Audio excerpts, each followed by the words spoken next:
Hello friends, मैं हूं Vibhu Dikshit, international business advisor and export consultant. आज हम लोग बात करने आए हैं इंपोर्ट एक्सपोर्ट के बारे में। जब भी हमारे मन में इंपोर्ट एक्सपोर्ट का नाम आता है तो हमारे मन में एक इमेज क्रिएट होती है। बड़े ऑर्डर, बड़े consignments, big margins, good margins. आखिर हम इंपोर्ट एक्सपोर्ट क्यों करें? फ्रेंड्स, इंपोर्ट एक्सपोर्ट, जब आप एक्सपोर्ट बिजनेस के बारे में सोचते हैं तो आपके पास 194 मार्केट और खुल जाती है। इस दुनिया में 195 कंट्रीज हैं। एक कंट्री में आप रह रहे हैं यानी वो आपकी मार्केट है, और 194 मार्केट्स और खुल जाती है। दूसरा, जब आप एक्सपोर्ट करते हैं तो आपके मार्जिन्स अच्छे होते हैं, सप्लाई आपकी बल्क में होती है, और सबसे इम्पॉर्टेंट पॉइंट, जब आप एक्सपोर्ट करते हैं तो आप अपनी कंट्री के लिए फॉरेन एक्सचेंज, फॉरेन रिजर्व्स कमाते हैं। किसी भी देश की वेल्थ इस बात से नापी जाती है कि उस देश में कितना फॉरेन एक्सचेंज है, कितने फॉरेन रिजर्व्स हैं। तो आइए आगे बढ़ते हैं। How to start import and export. Import export start करने के लिए सबसे पहला स्टेप है कि हमको एक फर्म बनानी है, इंपोर्ट एक्सपोर्ट फर्म, जो इंपोर्ट एक्सपोर्ट में डील कर सकते हैं। हमारे पास दो पॉइंट्स होते हैं, मैन्युफैक्चरर एक्सपोर्टर, मर्चेंट एक्सपोर्टर। आप मैन्युफैक्चरर एक्सपोर्टर की तरह भी एक्सपोर्ट कर सकते हैं, आप मर्चेंट एक्सपोर्टर की तरह भी एक्सपोर्ट कर सकते हैं। सो क्या होता है मैन्युफैक्चरर एक्सपोर्टर, क्या होता है मर्चेंट एक्सपोर्टर? जब कोई फर्म प्रोडक्शन अपने यहाँ करती है, यानी इन हाउस अपने यहाँ प्रोडक्ट बनाती है, फिर उसको एक्सपोर्ट करती है, तो वो हुआ मैन्युफैक्चरर एक्सपोर्टर। जब कोई व्यक्ति प्रोडक्ट बाहर से खरीदता है, उसके बाद एक्सपोर्ट करता है, तो वो हुआ मर्चेंट एक्सपोर्टर।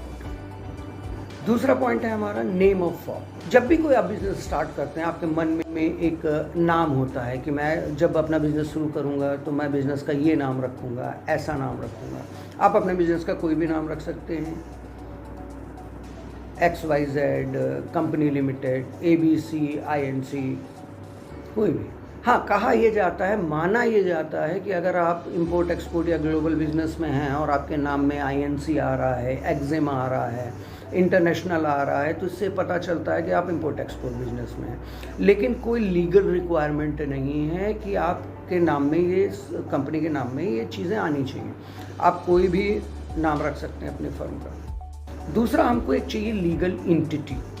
लीगल एंटिटी यानी टाइप ऑफ फर्म्स। हमारे देश में नॉर्मली 6 तरीके की फर्म्स होती हैं। प्राइवेट लिमिटेड कंपनी, आप एक बड़े स्तर पे काम करना चाह रहे हैं, आप एक प्राइवेट लिमिटेड कंपनी बना लीजिए, आप उसके थ्रू इंपोर्ट एक्सपोर्ट कर सकते हैं। जॉइंट वेंचर कंपनी, आप एक जॉइंट वेंचर कंपनी बना लीजिए, आप किसी प्रोडक्ट को कोई फर्म बनाती है, आप उसके संग जॉइंट वेंचर कर लें, उसका प्रोडक्ट आप एक्सपोर्ट कर सकते हैं।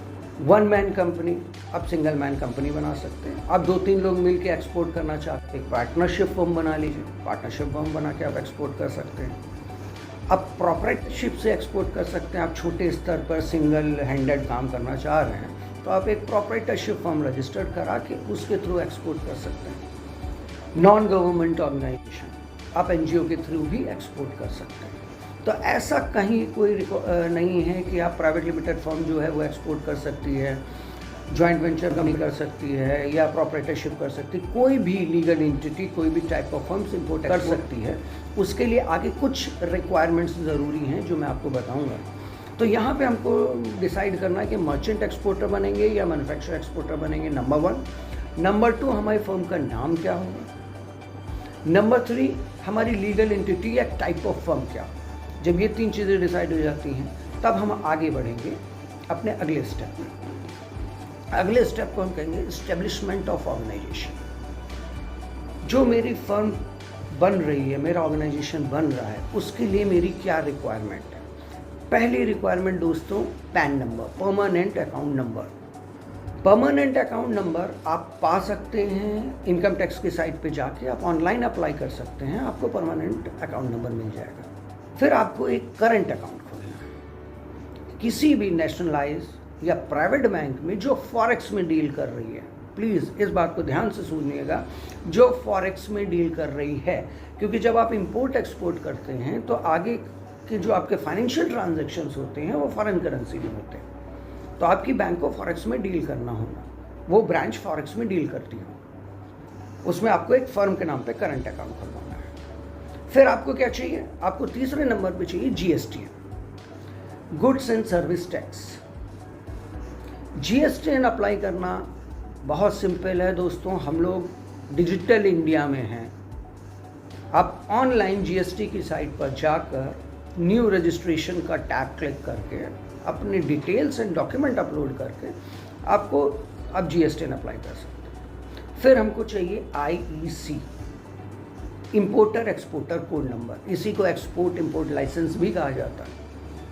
सबसे इम्पॉर्टेंट पॉइंट है क्योंकि 2017 के बाद जीएसटी कंपलसरी हो गया है और according to FTP foreign trade policy of India कोई भी व्यक्ति इंपोर्ट एक्सपोर्ट बिना आईसी नंबर या इंपोर्टर एक्सपोर्टर कोड नंबर के नहीं कर सकता। अब हमें इंपोर्टर एक्सपोर्टर कोड नंबर कहाँ से मिलेगा?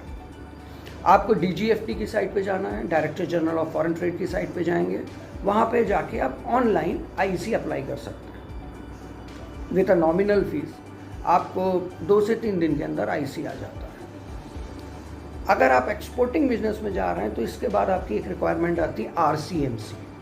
आपको आरसीएमसी चाहिए ईपीसी से, एक्सपोर्ट प्रमोशन काउंसिल से। आरसीएमसी रजिस्ट्रेशन कम मेंबरशिप सर्टिफिकेट। हमारी भारत सरकार ने ईपीसीज बना रखी हैं, एक्सपोर्ट प्रमोशन काउंसिल्स बना रखी हैं, जो एक्सपोर्ट को प्रमोट करने के लिए कई स्कीमें लाती हैं, एक्सपोर्टर को हेल्प करती हैं। तो आरसीएमसी ज़रूरी, ये भी आप ऑनलाइन अप्लाई कर सकते हैं। आप जिस प्रोडक्ट में हैं, लाइक आप हैंडीक्राफ्ट में हैं तो आपको ईपीसीएच एक्सपोर्ट प्रमोशन काउंसिल और हैंडीक्राफ्ट से रजिस्ट्रेशन कराना है। आप लेदर प्रोडक्ट में हैं तो आपको लेदर एक्सपोर्ट प्रमोशन काउंसिल से रजिस्ट्रेशन कराना है। आप एग्रीकल्चर प्रोडक्ट में हैं तो आपको एपेडा में रजिस्ट्रेशन कराना है। आप हैंडलूम में हैं तो आपको हैंडलूम एक्सपोर्ट प्रमोशन काउंसिल से रजिस्ट्रेशन कराना है। तो आपको आरसीएमसी चाहिए। आरसीएमसी रजिस्टर्ड होने के बाद आप तैयार हैं इंपोर्ट एक्सपोर्ट करने के लिए। तो आपको क्या क्या चाहिए? आप मर्चेंट एक्सपोर्टर बनेंगे या मैन्युफैक्चर एक्सपोर्टर बनेंगे।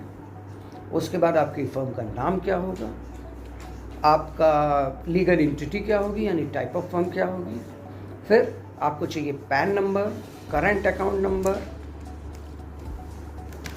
जीएसटी, आईईसी और आरसीएमसी। इतनी रिक्वायरमेंट पूरी करने के बाद you are ready to do export. तो फ्रेंड्स, अगले एपिसोड में मैं आपको बताऊंगा कि हमको कौन सा प्रोडक्ट सेलेक्ट करना है, कौन सी मार्केट सेलेक्ट करनी है।